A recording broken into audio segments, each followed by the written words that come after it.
hands with me. Come on. Here we go, clap your hands.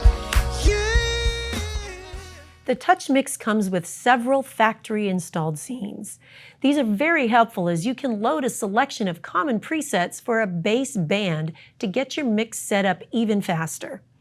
One of those default factory scenes is the praise band scene. If you just pulled your TouchMix out of the box for the very first time, then pulling up this scene is an excellent place to start. To access this scene, press Menu and then select Scenes. Or from the home screen, you can press this square here that says Scene.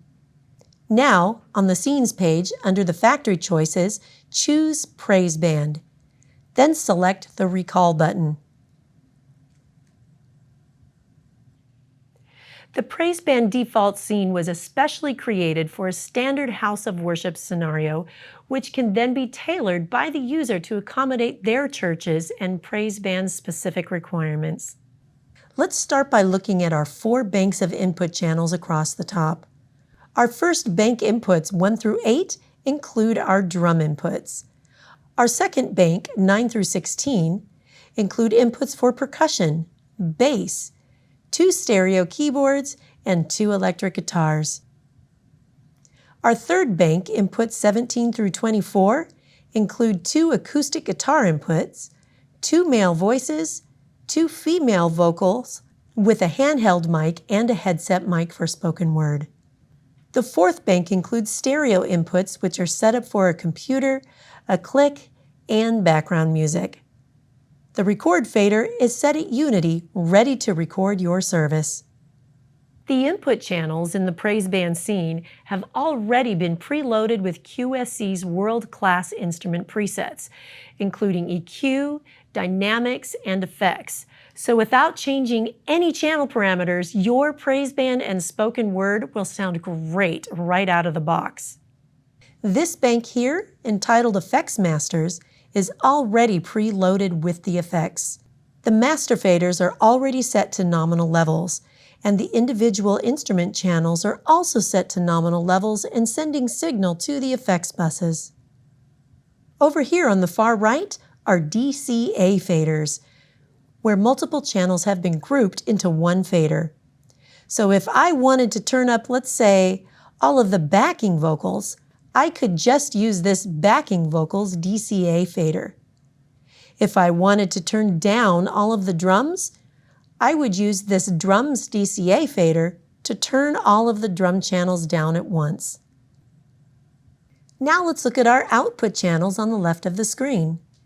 Your main mix outputs will always be shown at the top left corner. The first 6 auxes are set up for floor wedges for your band. Aux 7 and 8 is a stereo broadcast mix that you can send to your live stream. Aux 9 is a mix that can be sent to the cry room. Aux 10 is for a fill loudspeaker that might be used in the entrance or perhaps an outside seating area. Aux 11, 12, 13, and 14 have been set up for stereo in-ear mixes for your drummer and bass player. Now, most churches will not follow this template exactly, so let's make some changes to our default praise band template and customize it for our church. Let's look at inputs 1 through 8, which are our drum inputs. Our church drum kit doesn't have rack toms. We've decided to clear these channels and leave them available for other instruments in the future. Touch the title of Tom Rack 1. In the Overview tab, touch Reset. All the parameters have been set back to 0. I'll use this next arrow to scroll over to the next channel, Tom Rack 2, and then touch Reset. Now press the Home button to return to the main mix window and press inputs 9 through 16. Instead of a percussion mic here, our church would like to change that to a djembe preset. So I will touch the title, then choose Presets. Choose the percussion category, then touch djembe. Then press Recall. When I return to the mix window, we see that channel 9 is now a djembe preset channel.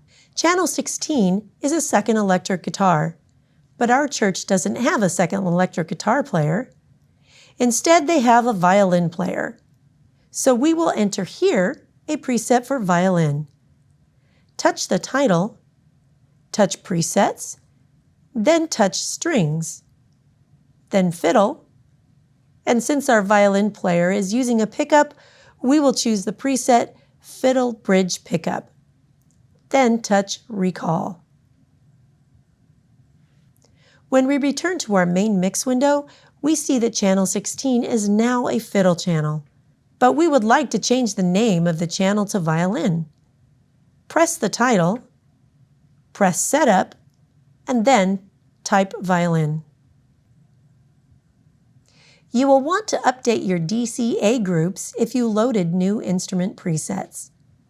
When you load a new instrument preset, that channel will automatically be unassigned from any DCA it was previously assigned to. But in this particular scene, we will want to add these channels back to the DCA marked Band, which includes all of the instruments. Press DCA Groups, press Band, and then select the 4 instrument channels that you loaded presets for to be included in the Band DCA. Now let's change some of the names of our aux mixes. There are a few ways to do this. Make sure the main mix square is highlighted blue. Then touch aux out 1 through 8. Touch the title of the first aux titled Left Front Monitor. Then touch Setup. We will rename that Keyboard Monitor. Now let's say we wanted to rename the second aux Worship Leader. Touch the next arrow here and then change the title to Worship Leader. Now let's change aux 10, which is titled Fill, to a new title. On the left of your screen, touch Fill aux 10. Then go over to the title above the master fader and select it. Make sure Setup is selected and then retitle that Courtyard. Once you've made changes to the factory praise band scene, you'll want to be sure to save it with a new name so you'll be ready to go the next time you need this scene. Touch this box here that says Scene. Select Save As. I'll title the scene Our Church. But feel free to name your scene whatever makes sense and is appropriate for you. Then touch Save. All right, our church's scene is customized and ready to go. Thank you for watching, and I will see you on the next video.